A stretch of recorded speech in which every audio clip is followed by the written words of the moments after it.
Chilean coffee.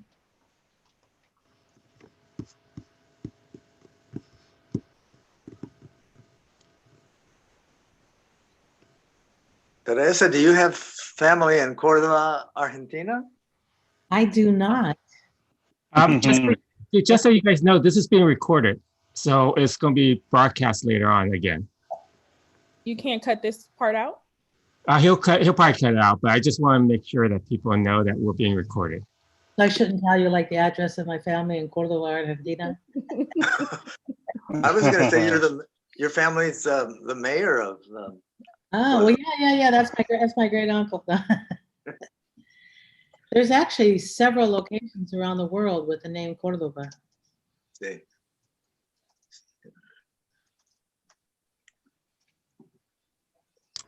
Welcome. We will be starting in 1 minute to allow some more people to join in.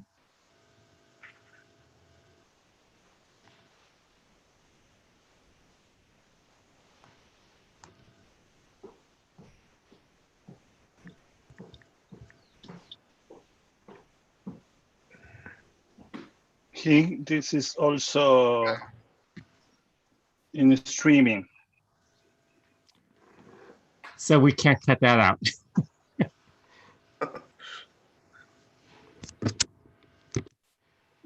Greetings, everyone. We will be starting in approximately 30 seconds.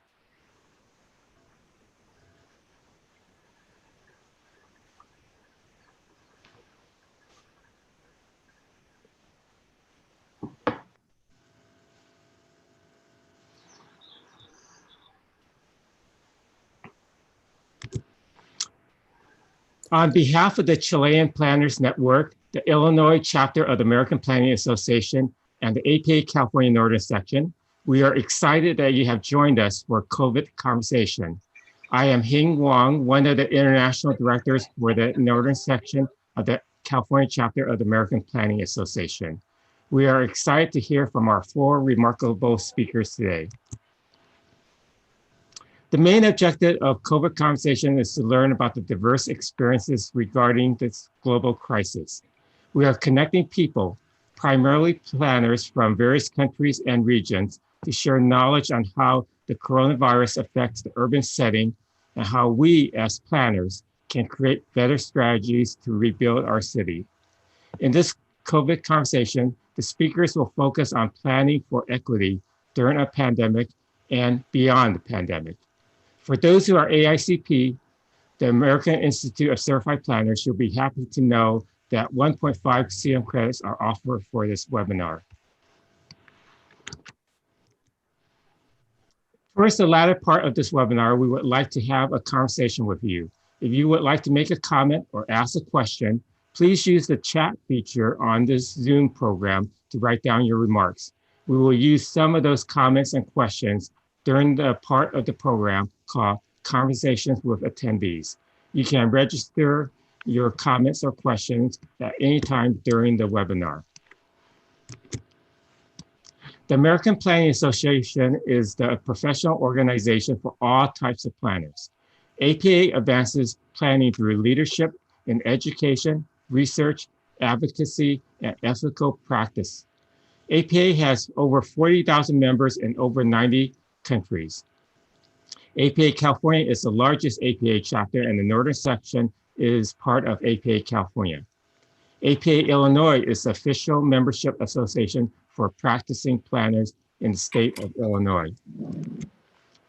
The Chilean Planners Network is a diverse professional and academic organization which practice and values urban planning. This Chilean organization is a space for integration of all those who are interested in urban and territorial development. The main objective of Planred is to actively contribute to the creation and promotion of knowledge. The Chilean Planners Network originated COVID conversations using online video meetings with Italy, Mexico, Great Britain, and Germany in early 2020. APA California Northern Section joined Planred with webinars in May and July. The APA New York Metro chapter was jointly involved with the July webinar. We are happy to have APA Illinois co-host this event. There is a link at the very last page of this presentation for the COVID conversations. This webinar and several past webinars have been recorded. The biographies are in the PDF program that was emailed yesterday to all those who pre-register for this event. I will give a brief introduction of our committee members and speakers. David Silva and Roberta Morris founded Planred, also known as the Chilean Planners Network. David will recap the previous COVID conversation in just a few minutes, and following that, Roberta has created a video that we will see right after we do our polls. Both Alex Hines and I are the international directors for the APA California Northern Section. We have organized international planning tours to Cuba, China, India, Brazil, Eastern Europe, and Southeast Asia. We have also been involved with several collaboration projects in Brazil, and we are thrilled to be working with Planred on COVID conversations. Both Dustin Allred and Kurt Winkle are professors at two distinguished universities in Illinois, and they both serve on the APA Illinois board. They were instrumental in recommending several of the speakers for today's webinar. Kurt will be moderating the speaker session. Libby Tyler served as the ethics director for the APA California Northern Section Board. Prior to relocating to the San Francisco Bay Area, she lived in Illinois for many decades and was the community development director for the city of Urbana. Jake Seid is the president of the Illinois chapter of the American Planning Association. Jake will give a welcome on behalf of APA Illinois. Well, hello, everyone. Thank you very much for that introduction, Hank. We've been planning this event for months now, and it's wonderful that this day has finally arrived. And the lessons from today's conversation are more relevant than ever as the number of confirmed cases here in Illinois continues to rise. So I just wanted to kick off this event with a big round of thank yous to everyone who's been involved. Thank you to the APA California Northern Section and the Chilean Planners Network, Planred, for this amazing partnership. Thank you so much to today's speakers and to all of you attendees for participating in this very timely conversation. And I really wanted to thank the APA Illinois leadership team for serving as the liaisons for this collaborative effort, particularly Kurt Winkle and Dustin Allred for all of their hard work. You know, today's event is all about partnerships and being stronger together. And by sharing experiences across municipal, state, and international borders, we will all be able to be better planners and residents. The APA Illinois chapter is a major proponent of these types of partnerships. We've been working with a number of other partners on some great virtual events this year, such as the American Society of Landscape Architects, Women in Planning and Development, and APA Wisconsin on our upcoming Diversity, Equity, and Inclusion workshop.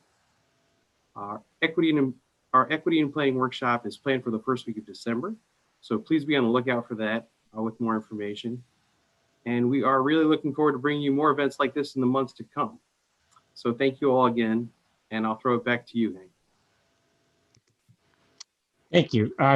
Our fourth speaker, starting with Teresa Cordova, is the director of the Great Cities Institute at the University of Illinois, Chicago, where she is also professor of urban planning and policy. Teresa's analysis include global and local dynamics and impacts of globalization on Latino communities. Margarita Green has been a full-time academic at the School of Architecture in Santiago, Chile, and led numerous interdisciplinary research projects at national and international levels. Nina Idemudia understands firsthand how the built environment shapes the lives and society of most vulnerable populations. This fuels her passion in empowering people to be change agents through planning. Nina has also lived and worked in Los Angeles. Nina was recently elected as the first Black president-elect for APA Illinois. Mercy Davison has been with the town of Normal for almost 2 decades. Mercy began as a town attorney, then transitioned to her current position as town planner in 2004. Mercy's job duty focus on land use and development. At this time, I'd like to introduce David Silva, who will recap the previous COVID conversations. you very much. Can you hear me? Yes. Thank you very much. Good morning and good afternoon to everyone. I just want to mention that in this recap I'm going to do of our earlier meetings of COVID conversations around the world, most of the information was gathered early this year. So it's going to be somehow it's going to be a gap between the information I'm going to share with you and the things which are happening right now. Especially in Europe, where the virus has been dramatically rising his toll these days. Well, in our first meeting held in March this year with Italy, with our colleagues in Italy, these are the main issues we were able to discuss. A need to communicate and engage in social relationships during the quarantine felt pressing for the population. Public spaces were with police control. From a planning perspective, improving governance in local governments was needed. A mixed city where basic services are at the neighborhood level allows to keep alive social relations. Risk management is super important, and the intersectoral approach to disasters proven to be crucial. In the next meeting we had with our colleagues from Mexico in April this year, these are the main matters we were able to discuss. Poor groups were very concerned about their economic future and health. The authority only advised to stay at home. It wasn't compulsory at that time. Health brigades have been deployed to deliver packages of basic items and services. From a planning perspective, resilience capacities of cities and their populations were tested, and also how the installed urban capacities were able to respond. From a risk management perspective, Mexico has had many disasters in its history: climate disasters, health disasters, earthquake disasters. Somehow the people from Mexico were able to deal with this situation because they had them before. In the next meeting we had in the United Kingdom, it was held in April. These were the main points of conversation we were able to talk about. The government's response was late and faulty. At first, they bet on the hypothesis of universal immunity. The approach was changed and the focus was placed on quarantine plus a message to people to stay at home. City planning has helped to cope with the crisis. The importance of social infrastructure services, such as the national health system, available at a short distance for daily life, was highlighted. In Greater London, mayors and local governments seem to act together in networks of local governance. The next meeting we had with our colleagues from Germany was held in April, and these were the main themes that raised up in the conversation. The German approach is based in confidence in the state and science. Scientists are trusted. There were 500,000 weekly tests at a certain point. The people trust the German state. It's a compromise. Merkel's speech has given a message of care and safety to people at that time in April. From a planning perspective, to defend the provision of good health system at an intermediate scale has proven to be crucial. The importance of rethinking the city and the uses of public spaces too. Then we began our series of conversations with you guys from the APA. The first one we had was with the people from APA California Northern Section in May. These were the main subjects we discussed. The state of California, together with many county health departments, implemented a multi-phase, science-based stay-at-home and social distancing strategies. Rich and middle-class people work from home and essential businesses stayed open, while some schools, offices, parks, and beaches were closed. COVID-19 cases remained comparatively low. Hospitals and the entire healthcare system were not overwhelmed. At first, things looked good. Social insulation, distancing, mask, and hand washing flattened the curve. But after 3 months, manifestations occurred over frustration with lost jobs, worsening economic conditions, and closed parks, beaches, and recreation areas.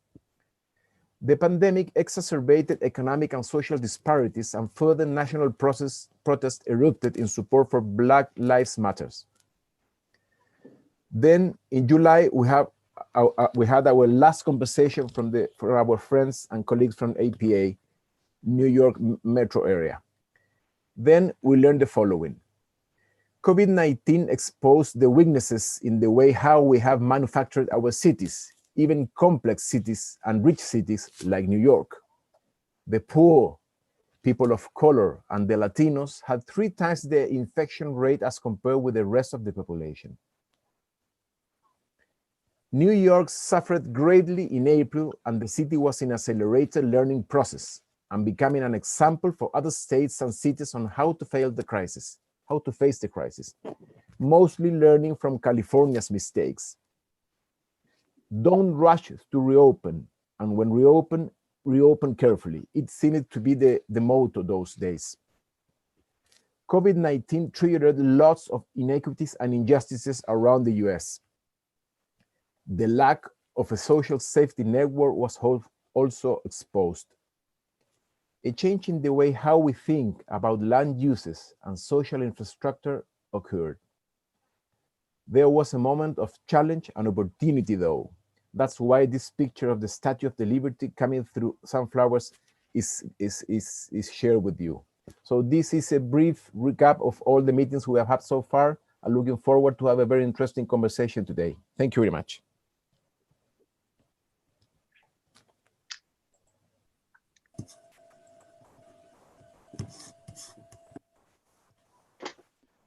So Yes, at this point, there is Paul Hing.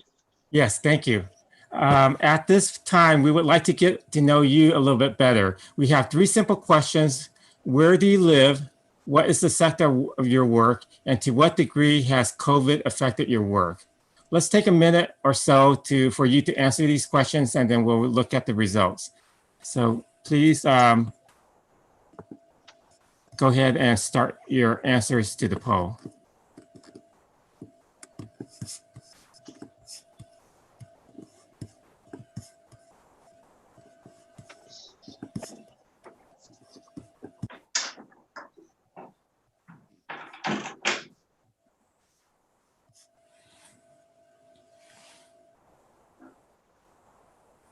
We'll take another 20 seconds or so for you to answer those 3 questions, and then we'll take a look at the results.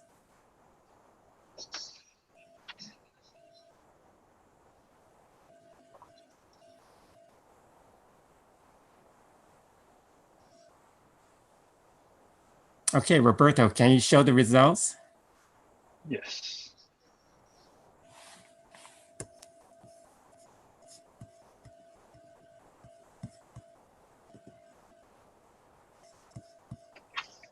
Can you see them? Yeah, I don't see the results. Can you show it to the screen on the screen? There we go. So for today's, we have, as we kind of expected, there were going to be a lot of people from Chicagoland, which is Chicago and the metro area. And we appreciate, again, APA Illinois for being part of this. We also have a fair number of the others from either the other part of Illinois, California, or in the US, but not in Illinois or California. And we welcome our colleagues and friends from Chile and other international locations. Almost 50% of the attendees here work for the public sectors. Almost a quarter work for private consulting, planning consultant or private sector. And then almost 20% work in academia. The remainders are nonprofit and retired. or unemployed. And the final question on the poll is, to what degree has your planning practice changed to accommodate and address COVID? And the majority said a moderate degree, where almost the same percentage said a large degree. So as we know, COVID has affected all of us, both personally and at a professional level. At this time, we will take a look at the video that Roberto created. So let's see if that works. I can share it. Oh, is it working now? No. Okay, Maybe go ahead. it's better if I can. Sure. I can share it. Okay.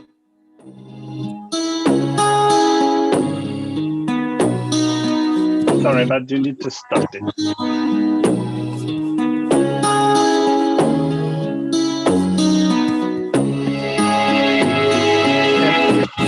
Hing? Sorry, Hing. Hing? Yes. Can Is it stop? stop it? Is it stop now? Sorry. Yeah. Okay. I will do it now.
Today, dozens of individuals came to our Loop, Mag Mile, River North, and Gold Coast neighborhoods. These individuals engaged in what can only be described as brazen and extensive criminal looting and destruction. And to be clear, this had nothing to do with legitimate, protected First Amendment. These were not poor people engaged in petty theft to feed themselves and their families. This was straight up felony criminal conduct.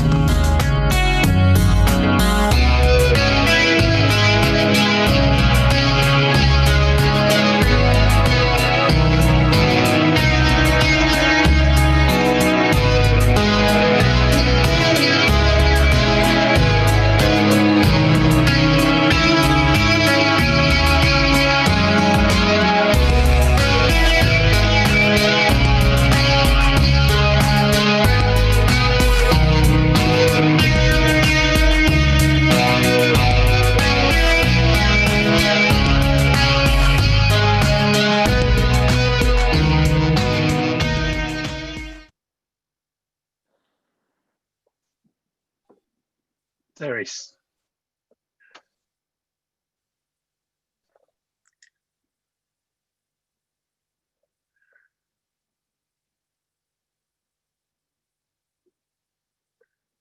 Well, my name is Kurt Winkle.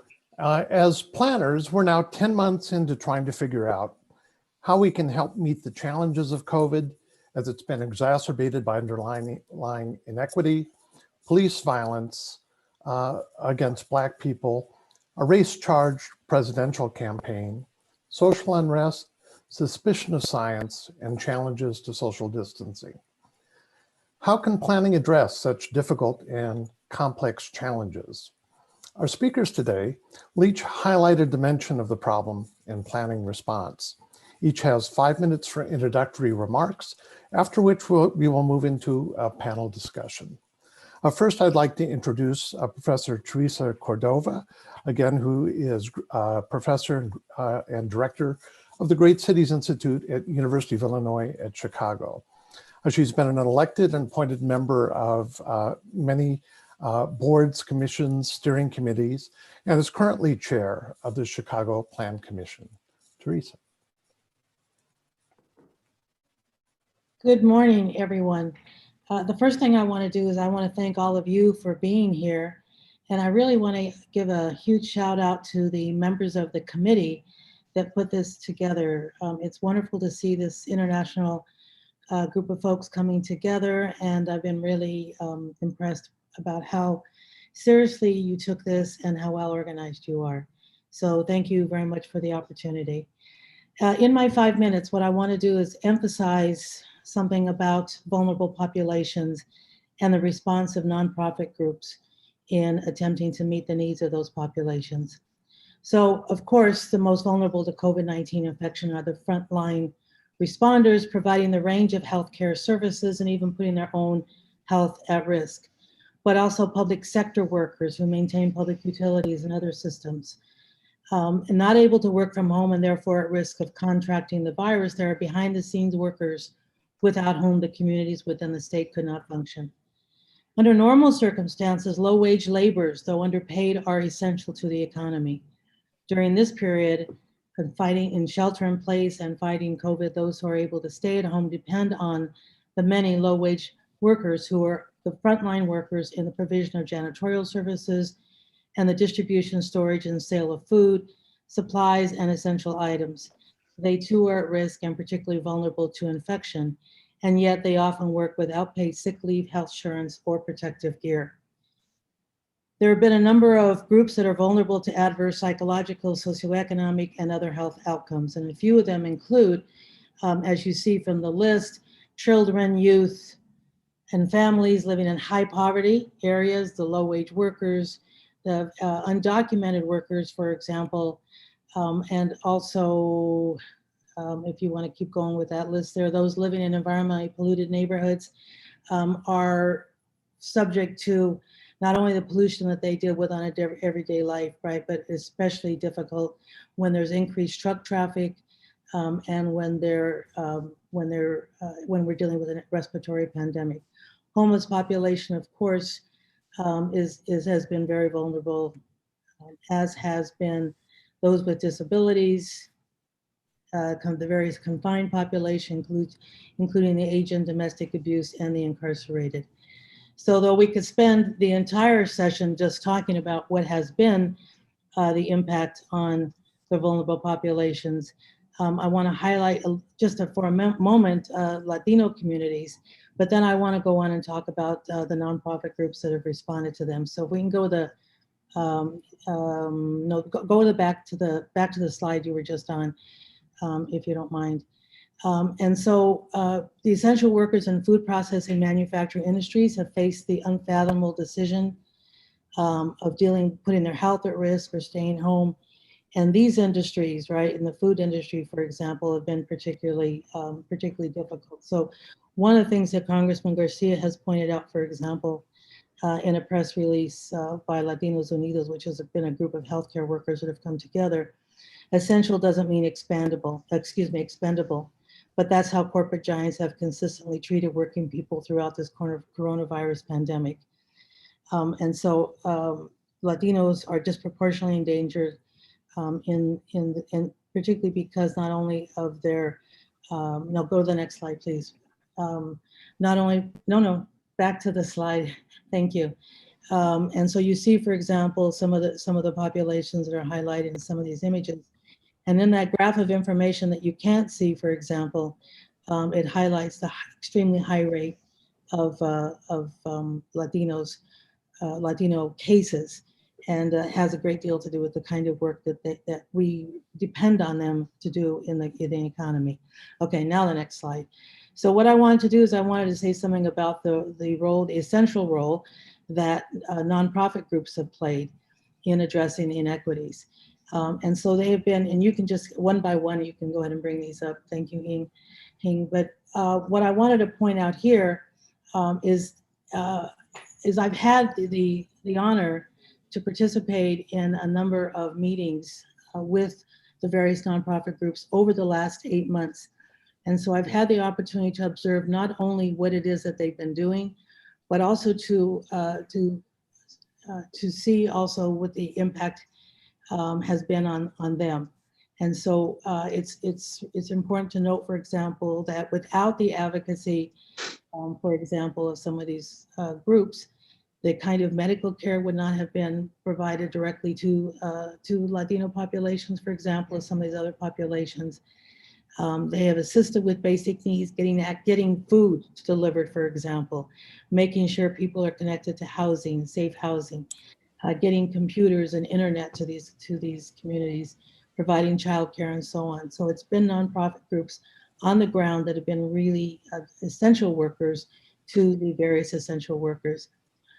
They've played a very key role in the social connection by providing access to the providers. So they did this intermediary role, for example, in not only providing the services, but providing the information. And then something else that was very important early on, that the government wasn't really tracking necessarily by race. And I think especially for the Latino population, which is a more difficult population to count. And so these nonprofit groups that have been serving Latino populations had a very key role in pushing for compiling the data.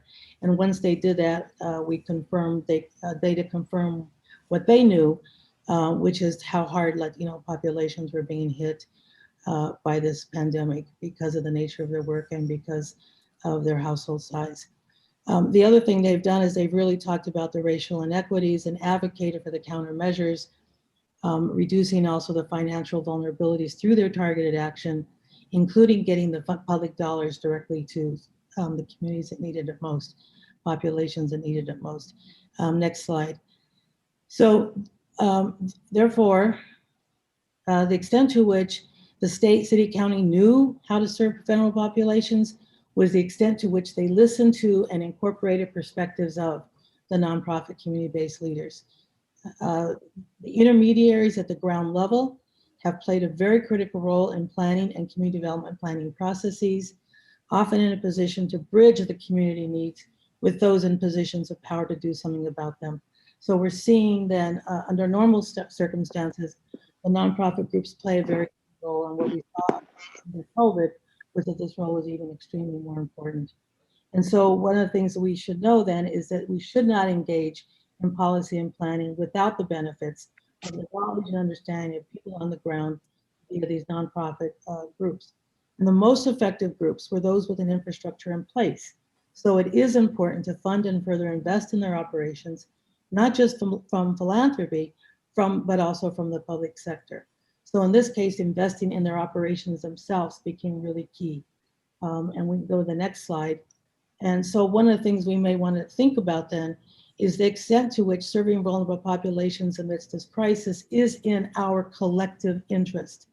So we have witnessed during this pandemic from the get-go the failures of a competent and adequate federal response, partially compensated for by strong state and local responses. Nonetheless, we were exposed to an overwhelmed and underfunded government infrastructure to serve populations affected by the structural inequities in society. That is, we've been exposed to the inadequacy of the social safety nets And for 40 years, those social safety nets have been being eroded. One of the things that we should learn from this pandemic is how critical the social safety nets are generally, and how particularly they are critical they are under conditions of crises. So we need to really think about the importance of social safety nets. The nonprofit community-based leaders and staff operated from values of caring and a willingness for self-sacrifice. It's amazing. I've witnessed over the last 8 months the incredible amount of caring and love and self-sacrifice that these folks have demonstrated. And this is, of course, lessons for all of us. And so not only will serving vulnerable populations help stem the tide of this pandemic, it will foster the empathy and the justice on which a healthy society is built. So, recommendations then, and you can just put them all up and then people can read them since I'm out of time. But we should, first of all, have emergency plans that include addressing the needs of populations. We do need to listen to people on the ground. The public sector investment in public sector remains critical. And we do need to reduce the disparities that underlie these causes. And again, public investment policies and practices that reduce the structural inequalities and provide those sufficient social safety nets are necessary to reduce the number and severity of vulnerable populations. So thank you so much. Appreciate your time. Thank you so much, Teresa. I'd next like to introduce Margarita Green, Professor of Architecture at the Catholic University of Chile and Principal Investigator for the Center of Sustainable Development. Margarita. Hello, I'm very happy to be here. And of course, thank you very much for having invited me. So we don't have a lot of time, so I'll go immediately to what I want to tell you today. The first thing was that I think that I want to present from the Chilean perspective, because of the COVID arrived at a very special time in Chile. And that is not only the Chilean case really, but it is in many other countries. It arrived in the midst of a social crisis, and immediately, please go on, we have the pandemic, and I need those next, so that we have, we had a social crisis, very soon we had the pandemic, and coming out from that, we got a new constitution. So in 1 year, we lived from a phenomena that happened, we weren't expecting it, and it affected profoundly our lives. Then we had 9 months or whatever of pandemic. For us, it started in March really. And now we have, this last Friday, we voted for a new constitution. But I think this is not only the Chilean case, but many other countries have this, that the pandemic arrived at a moment when there was a lot of social, economic, and political crisis coming out in different ways. So I think this is a Chilean perspective, but it is also of many other countries. Let's go for the next. Right, so what I wanted to tell you is that I wanted to, something which is quite special of this pandemic is that, of course, it's a health and a sanitary crisis. Nevertheless, and for example, in our case, in the social crisis we had, it is a profoundly urban crisis.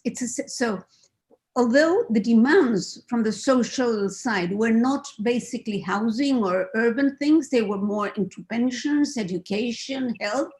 Nevertheless, they were profoundly urban. They manifested themselves in the city.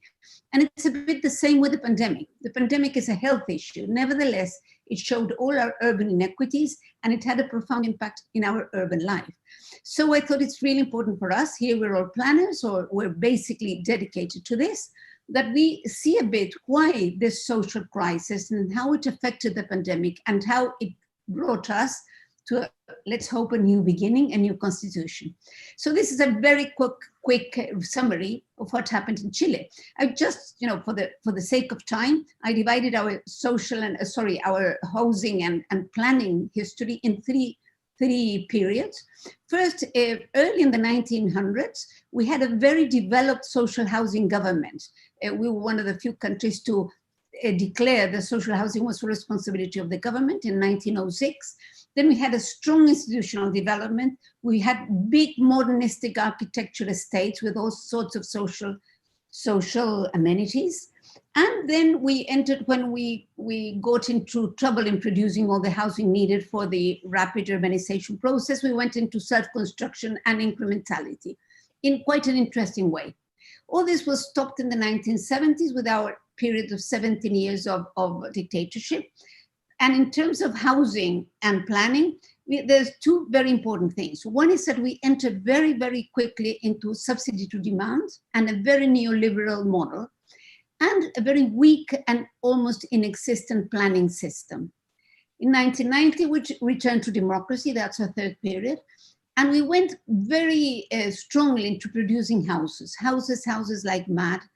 And then we started a bit of urban renewal. Later, we have gone into trying to progress in terms of segregation and urban inequality. And we've been focusing on improving the neighborhoods and urban services.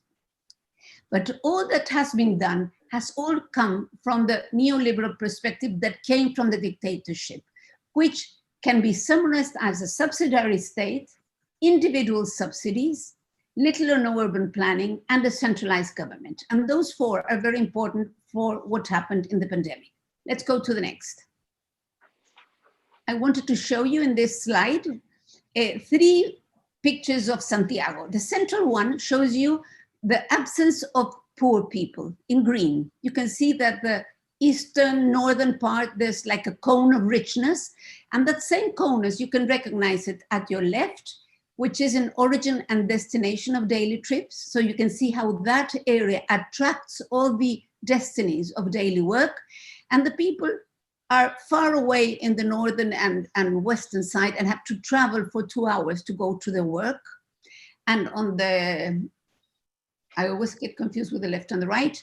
And in our right hand, we have the population that voted for, we want a new constitution, which is almost all the city. And the ones that didn't vote for a new constitution were the same segregated rich areas. So that's 3 ways of looking at our segregation problem, which has a lot to do with the social problem and with the pandemic. So let's go now to the pandemic. So the idea was that we have to rethink the city in the face of the pandemic, but at the same time, with the social, economic, and political crisis that is in our hands. And my belief is that that is not only the case in Chile, as I was saying. So what we need are well-designed, diverse urban densities, which will support the collective, they will promote solidarity, and they will respect the environment. I'm saying that because the collective is a bit against the individual that we had been approaching all the time in the last years. The solidarity is sort of fighting against the only competition model, which also we have been having in the last periods, and respecting the environment, which many times for the short-sighted gaining, we have forgotten about it. So for this, I have 5 tips, which are from the urban perspective, how to improve them. And the 5 tips are quite simple, but I think that they could be very profound. The first is that I also think that we have, in many senses, we have forgotten about what is a sustainable domestic unit. You see, our families have changed, our groups, our households are very small lately. So that became very evident in our pandemic, that we had many, for example, 2-person families, 1 person and a child, or 2 adults, and they are not sustainable when they are by themselves. So we need to recreate this sort of collective spaces where you can share, you can take care all together. Second was, what's the second? Subcentralities. What I talk about the services. You see this plan that I'm showing you here is that in the 60s are the blue dots, and in the 90s are it's the opposite. The 90s are the blue and the orange are in the 60s, were subcentralities in the city that were never brought through. It's time that we get serious into that. We need some centralities that serve with services and equipment, all the areas, not only the richer area that I showed you at the beginning. Number 3, let's go because I know I'm running out of time. You can put them on. The digital gap. At first I had thoughts about going digital and working, but really it's much more than that. We need smart cities, some smart work, smart transport. And if we need all that to make it more sustainable, we need to breach the digital gap. The poor cannot be left out of this. 4th would be active transport. I think we will definitely have to go more into active transport. We have proven that it is important. At the moment, that's starting to be difficult, especially in the smaller cities. They're all going back to their cars. And lastly, fifth, compact city and social interaction. That brings us back to densities to get the services so that they can be feasible, and the social interaction, because I think we all realize that being locked down wasn't always a problem of not being able to go out, but was also a problem of not being able to see people in the streets, to meet and to participate in this social life that we are all yearning for, to recuperate. I think that's all. I'm sorry if I was a bit longer, not much though. Thank you so much, Margarita. Next, I'd like to introduce Nina Idamudia. She is Assistant Commissioner with the City of Chicago Department of Planning and Development and President-elect of APA Illinois. Before arriving in Chicago, Nina was a planner for the City of Los Angeles and specializes in equitable community development. Nina?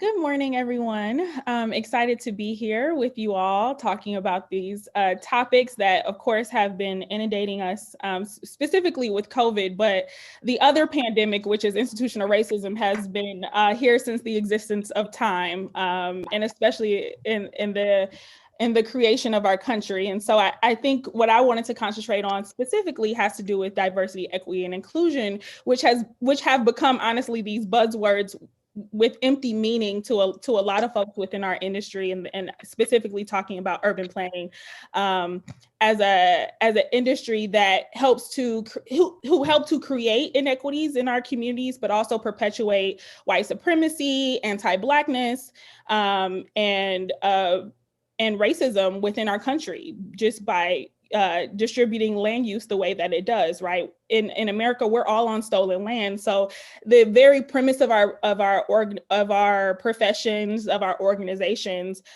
is based and steeped in inequity. And so one thing that I like to talk about as a Black woman in this industry who has come in to say, I want to undo a lot of the harm that has been done, it has been perpetuated by planning, the idea of planning itself, the idea of the built environment has created health inequities in certain communities. I'm a native of Detroit, Michigan, born and raised on the East Side. For any of you that know what that reference means.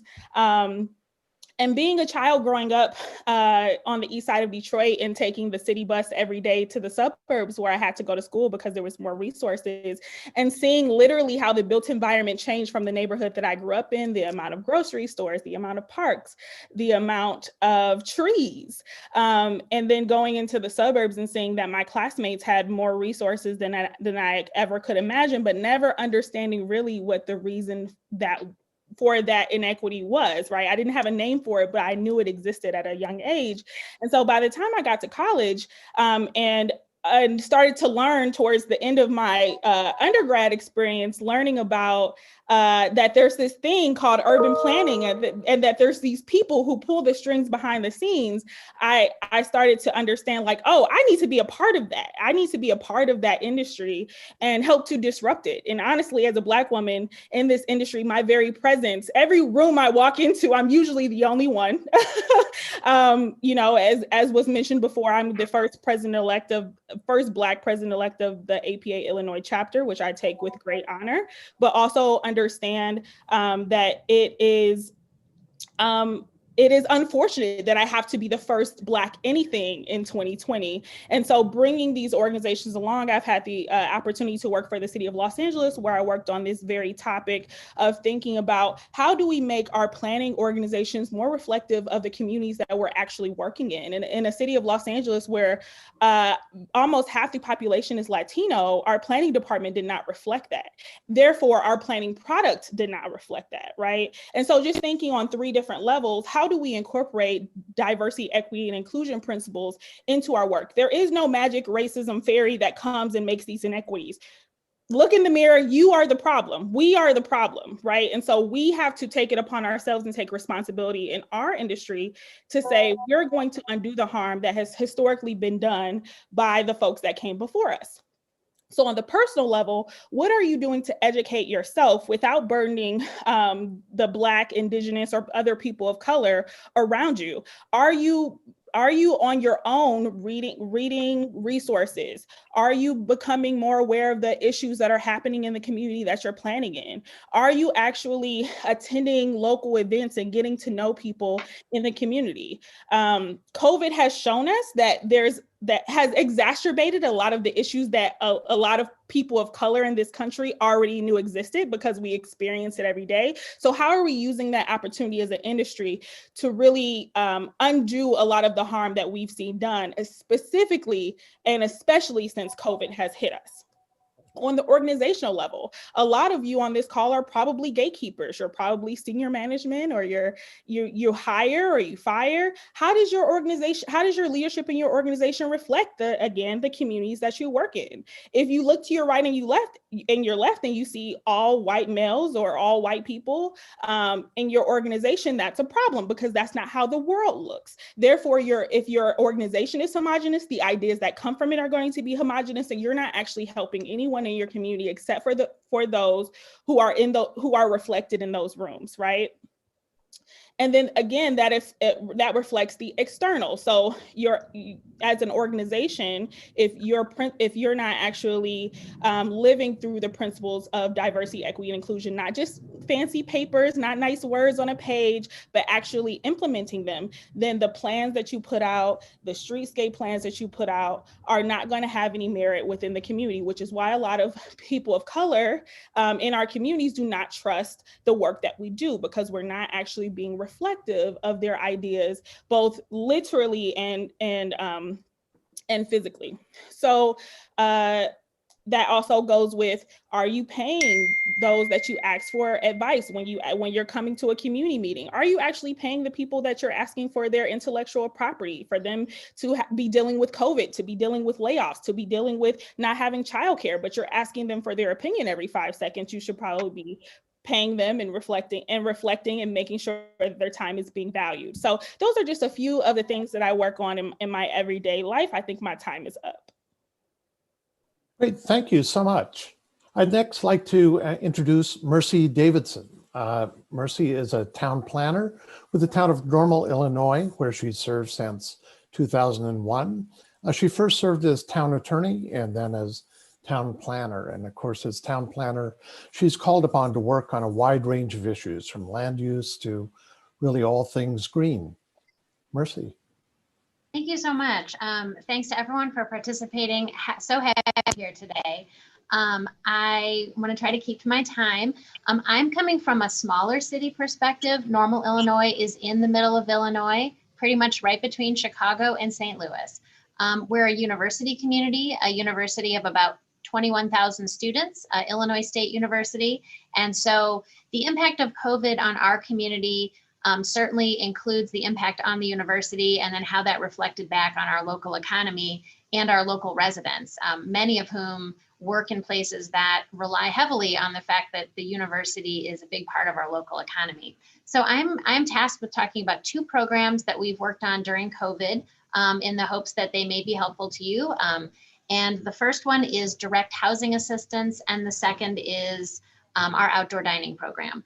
So for housing assistance, as soon as COVID hit and the economy started taking a dive, we realized people were going to have significant issues with just maintaining their homes and their ability to pay bills. The federal government handed out money to communities through HUD, and the town received just under $250,000 of COVID funding, essentially. And we talked to our local service providers who interact with vulnerable populations, and we asked them, how are people hurting? Where is it that we can best help them? And it was pretty obvious that the answer was housing. We had other people in town addressing food insecurity needs, but housing, basically giving people money for their housing needs, was what needed to happen. So we set up a program where folks can qualify for up to $1,000 per month, and that's for 2 months. And they can use that for either rent or mortgage payments and utilities. We did feel that mortgage payments were very important, because if someone is paying for their mortgage, we want them to stay in their home just as much as we want a renter to stay in their home or their apartment, wherever they're living. So that program has been running now for a few months. We work in partnership with a local nonprofit, Mid Central Community Action, And as was mentioned by other speakers, you know, working with people that know what's going on, like who is in touch with vulnerable populations, we need to use their expertise and their connections, and they've been amazing to work with. They're basically managing the caseload. We pay them to do it, and it's working really well. I will say the surprise to me at this point is that we don't have more people applying for assistance. And I know that their bills are piling up. The need is there, and we're trying to figure out what we can do to promote this program more. We've had some people apply, but not the outpouring that we were expecting. We know it's coming, but we'd like to help people get ahead of it a little bit. The second thing we've been doing is outdoor dining, which is crucial for our local restaurant community. COVID has been particularly hard on restaurants. You all know that. And outdoor dining and normal, we've had some, but this has really brought it to the forefront. So the town quickly developed a set of guidelines to permit local restaurateurs to move outdoors. And if that's their parking lot, we're fine with it. If it's taking up some of their zoning code required parking, that's okay. We wanted to make sure that accessible spaces, the ADA spaces, are still available.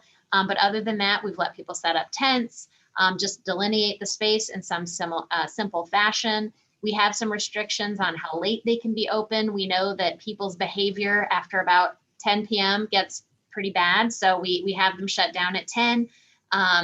It's been really great on private property where people have access to a parking lot. It's worked very well. We did also require that they have to give their patrons access to an indoor bathroom facility. Clearly that's important, and we didn't want porta potties popping up all over town. In our central business district, which is our historic business area, people just don't have parking lots. You know how it is. So the town talked to the merchants in Uptown Normal, and people were very supportive of setting up dining in the street in the parking spaces. So we took up about 15 parking spaces. We set up concrete bollards and chains, and we just put out picnic tables. So, and basically the same guidelines applied for timing and all that, but it's gone over incredibly well. I mean, within like 10 minutes of those things being out there, people were calling me and saying, we're going to do this forever, right? So we'll see. But we worked closely with the disability community as well on making sure that there are ADA accessible picnic tables, which is really important. Our Parks and Recreation folks built us ramps so that every single one of our outdoor eating areas has a ramp to get down from the curb into the street. You know, when it's an emergency, you can basically say no rules apply, but you really have to try to do as good a job as you can, especially when it comes to accessibility. So I'm pretty happy with how that all worked out. And anyone can contact me after this if you think this would be useful for your community.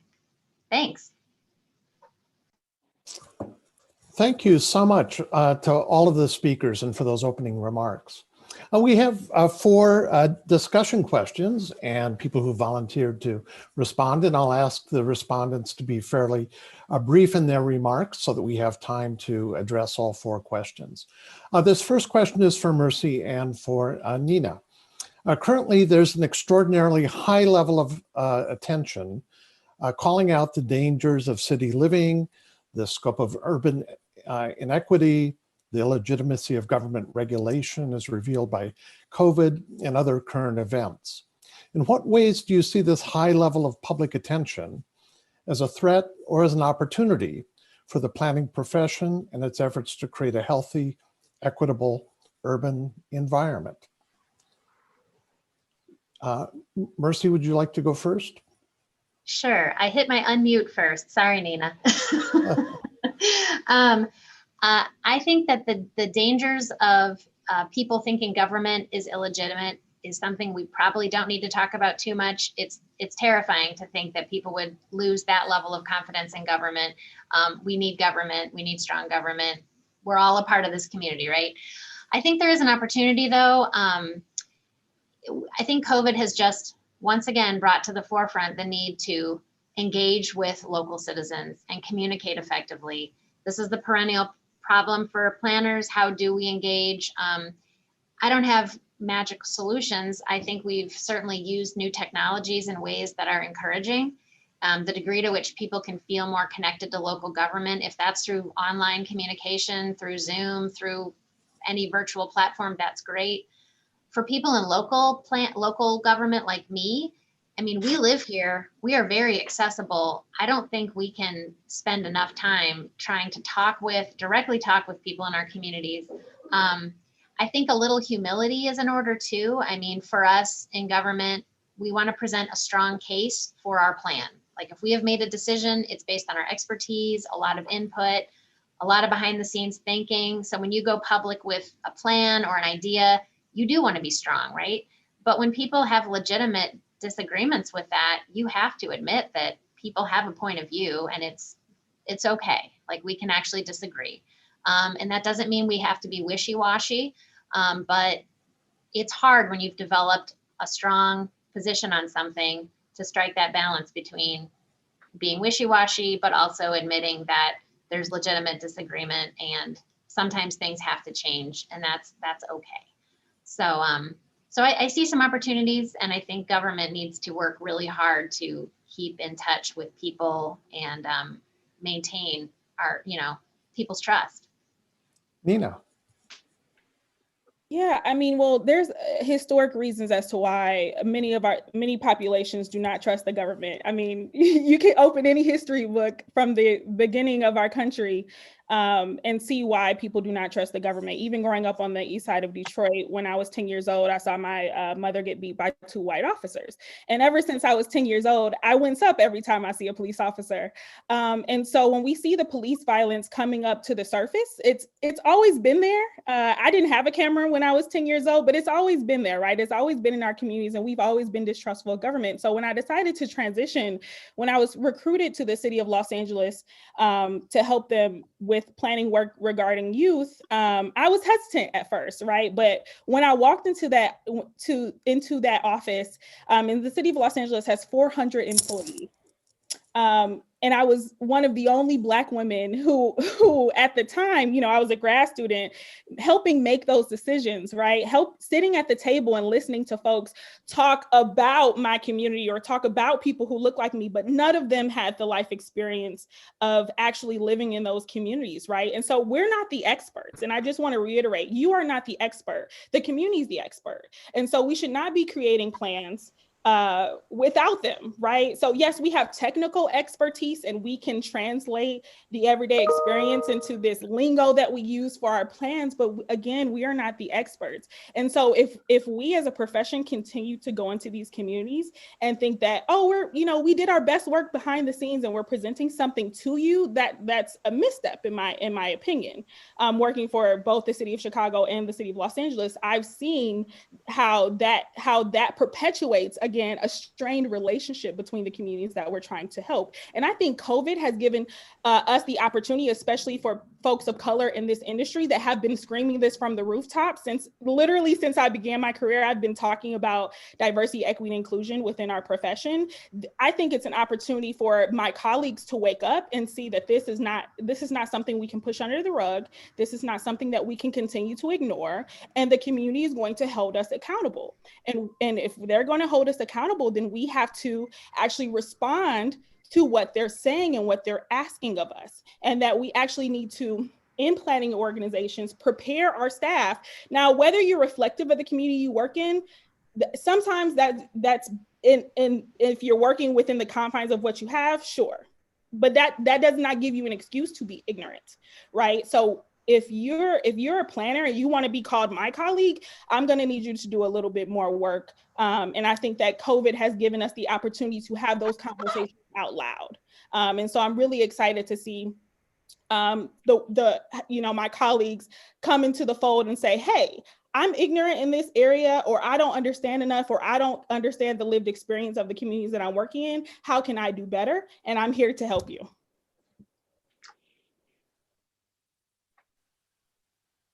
Great. Kurt, you're on mute. Kurt, you're on mute. Thank you so much. The second question is for Margarita and Mercy.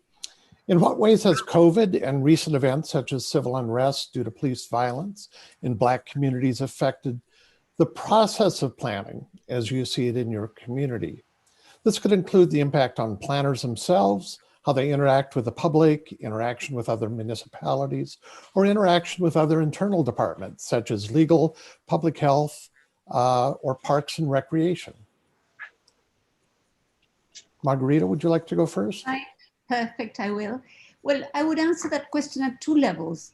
There's one level that is very important, is that the local authorities, it became very clear how important they were on knowing the exact needs of their population and on delivering that.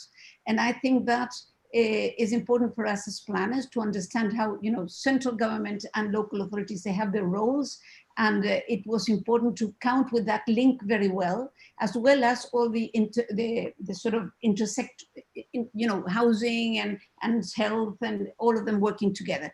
That's on one level very practical, let's say. But I have to say a second one, which is because we are on the verge of a new constitution, and that will change everything for us, or hopefully it will. And I think there is this is the second level that I said. I think there are three things that we have to think of that are at a much more higher level of abstraction, let's say, that we need to make sure in the constitution and that will help us as planners. And one is that, you see, our constitution has a spirit in it all the time, that it is a subsidiary constitution and that the state has to be subsidiary. And we think that that spirit has, not the word only, but the spirit has changed to solidarity. So instead of being sort of out, it has to be an aim at solidarity. The second one is that we probably agree that in many things the private sector can be very efficient and more than the state. But on the other hand, we know also that the constitution has to make sure of certain basic rights. And there, one that is very important is the right to the city and the right to which, inside which I enclose the right to adequate housing. And the third would be that the spirit also of our constitution has to be one that we recognize all as our own. And this is quite nice that for the first time, I understand that nobody has done until today a constitution that will be written with equity in gender. So that is very important, and that will also have a representation, for example, in our case of different ethnias, which we had never considered before in something as important as this. So I think all that will change completely our planning attitude. Thank you. Mercy? Sure. So with COVID, it certainly affected our planning processes as far as public outreach and engagement goes. We've had to move to almost entirely to online platforms, which has created opportunities for some people. It actually works a lot better for certain people. There are people with disabilities in particular who have told me that it's much easier for them to attend something not physically in person, but it's also presented major barriers for certain people who don't have the kind of access to technology or the knowledge of how to use it. So it's yet to be seen how this works in the long term, because just using new technologies to increase engagement isn't going to work for everybody. As far as civil unrest affecting us here in Normal, I would say the thing that the planning department could offer during that time was communication. We're very well connected with the community given what we do. So we were able to work with police, public works, parks and rec for different things just to try to get people in touch with one another. And that was how we could be really helpful. Thank you. Question number 3 is for Teresa and for Nina. What is your assessment, and can you identify any best practices for dealing with COVID and equity concerns, such as the effects of institutional racism at the metro level, regional level, and smaller community level? Teresa, would you like to go first? Sure. So I'm finding this conversation about the role of government very, very interesting and very important. Those countries, for example, where we saw the most effective responses were governments that were countries where the government, where there was a strong sort of central government providing the direction on how to proceed. And so whether that was Singapore or Germany or New Zealand, for example, that was really an important aspect here. And I think it's something that David spoke about. He was talking about Germany, right, in his opening review of the different COVID conversations. And New Zealand was particularly interesting because a lot of what they brought to the table was a was a basis around the Maori values of caring and of collective. But there was something really important about this sort of focus on the notion of sort of the central government and this notion of trying to do things in the collective interest. Now, even the incompetence aside, and the blatant disregard of human life aside for a moment, even in the context of the United States, besides the fact that the United States had not experienced something as that had affected so widely since 1918, a virus that didn't start in Spain, it actually started in Nebraska in the meatpacking, but is this sort of, in this context, there's much more focus on individualism. And so what's been interesting is the ways in which not only the same forces that have discouraged us from being believing in our government, the ideological forces to sort of, besides the stuff that Mina was talking about, which I think is so important, right? There's reasons why a lot of people don't trust the government, because the government has failed them in many respects, either through their policies to create segregation, or, for example, which is something that planners have a role in, or in terms of our economic development policies and who got subsidies and who gets tax breaks and so on. So there's reasons not to trust the government. Besides that, though, there was an intentional effort to turn us into being anti-government and to scapegoat the government. Again, even though they did austerity policies and cut social programs.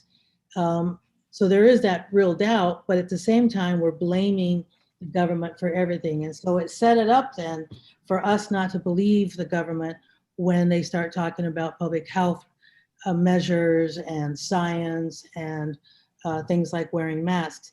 And yet, the reality is that if we could get people to understand the relationship between their own behavior and how it impacts the collective interest, we could beat this thing. We could have beat it coming from the get-go. But this sort of refusal to go along with the collective interest, the collective good, the public good, is part of what's keeping us very much entrenched in this pandemic. And until I think we can get to a point where we have a shared belief in the collective and accepting that our behavior has an impact on other people, it's going to be a long time coming before we can beat this thing. Nina, same question. Yeah, and thank you, Teresa. I think that, spot on with the collective interest. For me, I think for my colleagues in the audience and on the call, I would say to look to resources that you may not frequent, looking at the voices of Black and Brown urbanists to help you think about these things and think about solutions that, again, a lot of us have already been talking about pre-COVID, but were exacerbated by COVID, so it's now coming up to the surface. There's all sorts of publications and books and thought leaders in this space, Tamika Butler, and just so many that you can name and come up with that have been talking about these types of issues and the things that we could be doing on a state, local level, and even at the national level. With the American Planning Association, one of my personal goals since I joined when I was a grad student has been to infiltrate and diversify. The American Planning Association has long been known as an organization that could be, to many, seem homogenous, and for a lot of Black and Brown urbanists, who even want to call ourselves urbanists, because a lot of us disassociate ourselves from the profession altogether. We don't see ourselves, right, in this organization that helps to create the principles and programs and ethics around a lot of what we do, right? I'm a AICP, I'm a certified planner, right? And there are other people who take the test and have to have certificate maintenance and all of that. And so I always look to the American Planning Association to offer that. And actually for our local chapter, in combination with the Wisconsin chapter, we're planning a workshop. It's called a Workshop for Advancing Planning Principles. And this year's theme is upholding equity in planning. We have an amazing 3-day workshop planned that are specifically talking about these issues. So we're identifying the historic factors in what makes planning what it is today and how it has become harmful, and then working backwards of saying, okay, now that we've acknowledged this elephant in the room, how can we undo that harm? And so I would implore you to look for training programs like that, and to look to your Black and Brown colleagues, because for a lot of us are sitting there, and have our lived experience, but we're not necessarily being called on or have the opportunity for our voices to be heard, especially in decision-making capabilities. And so honestly, the resources are around you, and there's honestly no excuse as to why you're not tapping into them, especially if you consider yourself a planner in this day and age. Thank you. Our last question is for Margarita and Teresa. And so this will be our last question before we turn to open up to comments and questions for our participants. The question is, do you expect COVID in this difficult period to have lasting impacts on cities and the profession of urban planning? This includes civil unrest due to police violence in the Black community, and how we address future threats such as climate change, related heat island effect, and urban flooding. Margarita. Right. Thank you for my position is quite optimistic. I think that after having all these quite aggressive explosions of social unrest, I think we will get to something better. I think it was coming, let's say. We should have be prepared. We knew that the way we were working, our cities and our society were terribly unequal in opportunities and everything. And we had left a lot to the market. We had left too much to how things were. So I think that planning is back. In the 60s, let's say, in my country at least, and in much of South America, planning was very important. I mean, the CEPAL, ECLAC, all those institutions were formed at that time. And then we sort of forgot about that. We left everything to the forces of the market because it was, we were all going to be rich and powerful, and it didn't happen. So I think that nowadays we needed like this shape to come alive. And I am very hopeful in our youngs. I think that the new generation has at least two very good characteristics. One is that they really care about the environment, and I think that's our most important threat at the moment. And because all the rest are sort of effects of that. So the heat islands, all the climate change is part of the environment, of our problem there. And the second is that I find that our youngsters, our new generation, at least in South America a lot, is much more accepting of diversity. My generation wasn't so. We were brought up in clusters, and nowadays I can see that the young are much willing to accept diversity in ethnias, in religions, in culture. They're interested and they want to learn from it. So I think with those two big components, if they worry about the environment and they learned how to live and enrich themselves through diversity, that is a good thing.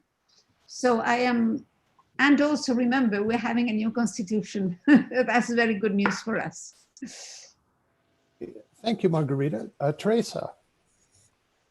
Well, and for us, I think a lot of whether we'll be optimistic or pessimistic will have a lot to do with what happens on Tuesday. And so I certainly hope that coming out of this, we will have lasting impacts on cities and on the profession itself. Certainly to the points that I was, of my remarks about vulnerable populations, I hope that we collectively, I mean, obviously some of us never did, but I hope that we will never again ignore our essential workers and what their needs are, and that we can see some changes in worker safety and worker wages, and some attention to that. And I think there is a role for planning even in that. So in a place like Chicago, for example, where logistics industry has always been important to this economy, and we saw even more during this COVID period how critical it is. There's a lot for planners to think about. We need to be being much more systematic in how we think about where we're locating those logistic facilities, what the impacts of those facilities are in surrounding neighborhoods. So I think that's a really important issue. And along with that, the pollution and the toxicity that comes from some of the concentrated industries, particularly in communities of color, Black and Latino in particular. So I think, those are some of the things that we can no longer ignore, particularly because those things are also tied to our most pressing issue, which is the pending climate catastrophe.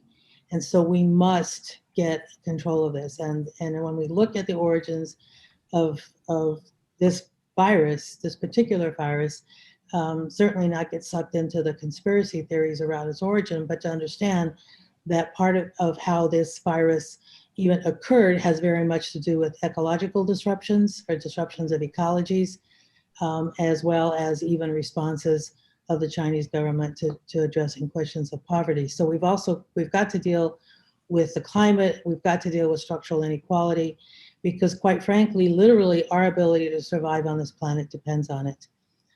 Similarly, we've also got, as planners, to really be thinking about emergency management and emergency planning. I'm not sure how many of our planning schools are really incorporating curricula around emergency planning, emergency management, and of course anything that we do around that needs to be done by thinking about what the impacts are of emergencies on the various vulnerable populations. But also there's something to be said about connecting to what's going on at the international level. And so the World Health Organization, for example, for years now has been convening people from around the world to talk about around how to deal with emergency management. In this country, at the federal level, they chose to ignore that. And then just finally, because just as wrapping up, we've also got to think about what are some of our local strategies for local economic development strategy. Margarita spoke earlier about solidarity and the concept of solidarity. So there's people who are talking about solidarity economy, just transition. What are the things that the planners can do to help local development, let's say local small business incubators and entrepreneurial activities? So those are at least some thoughts in answer to that question. Thank you. Our four speakers today brought four different dimensions to planning for equity in the pandemic and beyond. We've been called upon to think creatively of the role of the nonprofit sector as providing important responses, to think about the shape of urban space and how it relates to how we react and how we can deal with a pandemic. We've also been called upon to think very carefully about planning processes itself and the degree to which diversity, equity, and inclusion are reflected in those processes and what that means for how well we are able to do our jobs really as planners. And we've been called upon to think about some particular interventions that have been useful in shaping programs in space during the time of COVID. Next, we'll turn to Libby Tyler, who will moderate conversations with attendees. Thank you, Kurt, and thank you to all the presenters. We just have a few minutes remaining to take any questions or comments. We did have one. Tori Kurlander asked about the selection criteria for the housing program in Normal, and that information's in the chat. And we had some comments shouting out to some of the comments, but any other questions, if you would just like to place those in the chat, we'll see if we can get those answered for you. And of course, we have contact information in the PowerPoint that was sent to you that you can follow up with these speakers individually as well. So any comments from attendees at this point? Okay, I'm seeing one. And this is a great question from G. Kendathil. How are COVID-related mental health issues being dealt with in each of the speakers' respective countries? So how to do this in 1 or 2 minutes? Let's go to Margarita from Chile, and then we'll hear from one Americans. So again, the question is, how are the mental health, COVID-related mental health issues being dealt with, Margarita? And I will be very short. I really don't have an answer, a proper answer for that. I haven't been on that subject. Okay, well, thank you. And how about one of our Illinois speakers who would like to share? Nina? The only thing that I would have to say is that I don't think it's being dealt with at all, especially at a large scale, when you're thinking about one, just how our lives have changed, but because of capitalism and our own self-interest, our lives are expected to move on, right? Like even though we're at home and we're having meetings on Zoom, if for those of us who do still have jobs, who are lucky enough to still have jobs, we're actually expected to produce more work and to do more in these very unusual circumstances. And then on top of that, you have a lot of the civil unrest due to the uptick in visibility of police violence in a lot of our neighborhoods. So my Black and Brown colleagues, on top of having to deal with a pandemic that is disproportionately affecting their families, our families, also have to deal with being inundated with Black and Brown death on the news, on our news feeds. And no, it is not being addressed at all from my perspective. So I'm going to take a slightly different take. I mean, I don't disagree with what Nina has said. But again, I want to point to the nonprofit groups, as well as even some of our local governments, and to a large degree the state governments. There have been resources that are being put towards addressing some of the mental health needs. There's some of the housing organizations, for example, have incorporated that into some of the housing provision they're providing, and some of the nonprofits are actually are addressing that and are connecting people to those services. So I think that there is some of that's happening. The problem for us, for example, is that we're I think in those countries, those cultures where they've done better around this. I want to go back to that point again about that sort of sense of the collective, the sense of taking care of one another. And I think that this is really, really critical. And also one of the vulnerable populations that I didn't say very much about that, although I think I had it in the list, which are victims of domestic violence. So women have been particularly hard hit throughout this pandemic. And I think, again, there are nonprofits that are trying to provide services, trying to give them access to shelter, trying to give them driving facilities to get them to better situations. But I think as a whole, as a society, we don't talk enough and think enough about mental health. And I think we know that people who are suffering with addictions, for example, were also particularly hard hit during this time. Okay, thank you so much. There have been some additional questions for the speakers. If you might take a moment and look in the chat, you can answer those individually, because I'd like to turn it over now to Roberto for concluding remarks.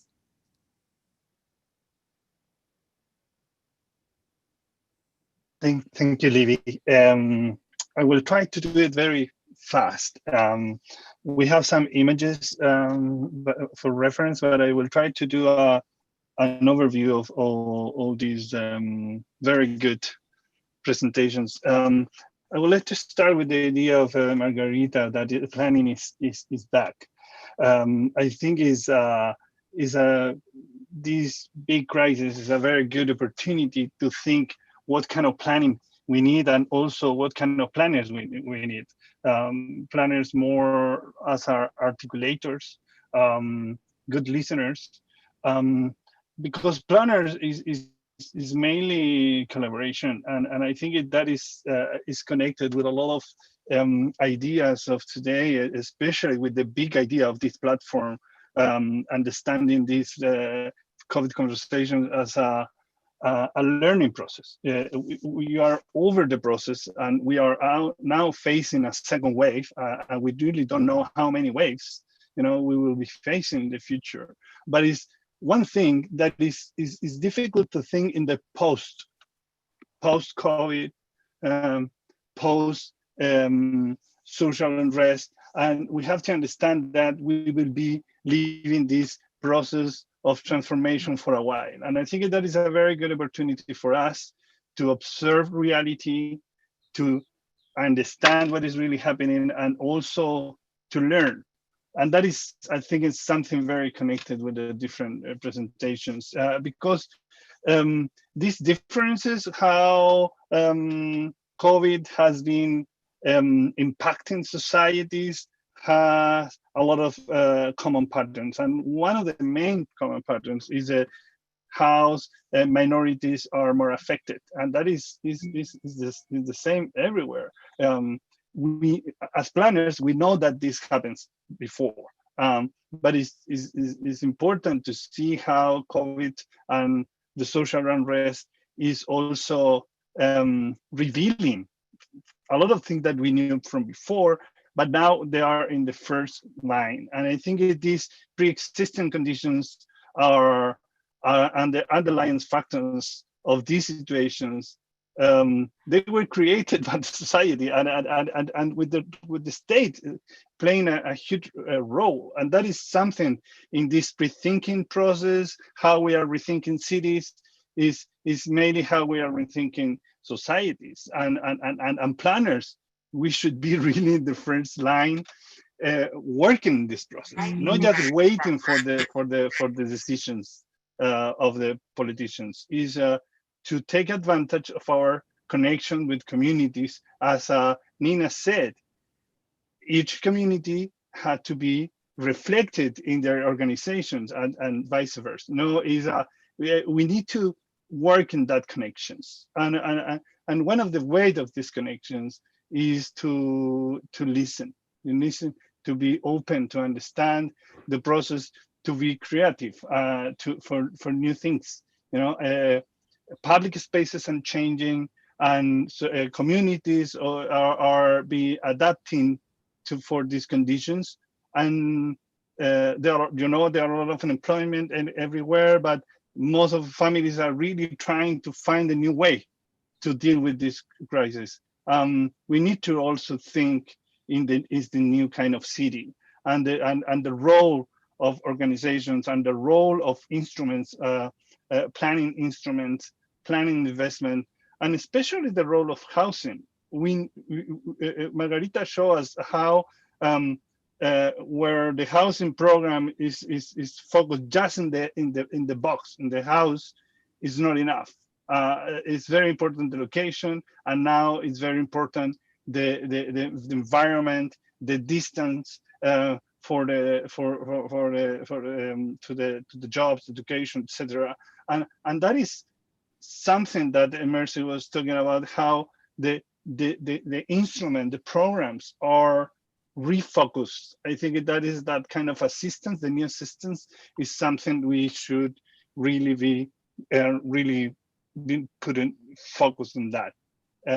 Yes, I think that is the most fastest way I can summarize their presentation. Thank you very much. I'm very proud to be in this committee and participating in these seminars. Thank you very much. Thank you, everyone, for our speakers, for our presenters, and for our attendees. If you see here, there's the link to the COVID conversation website that has the past videos of previous COVID conversations. This webinar was also recorded and should be up in a few hours. So share it with your friends, and thank you for joining us today. Thank you, everyone. Bye now. Thank you very much. Bye-bye, guys. Thank you. Bye. Thank you. Thank you all. Thank you. Bye. Bye.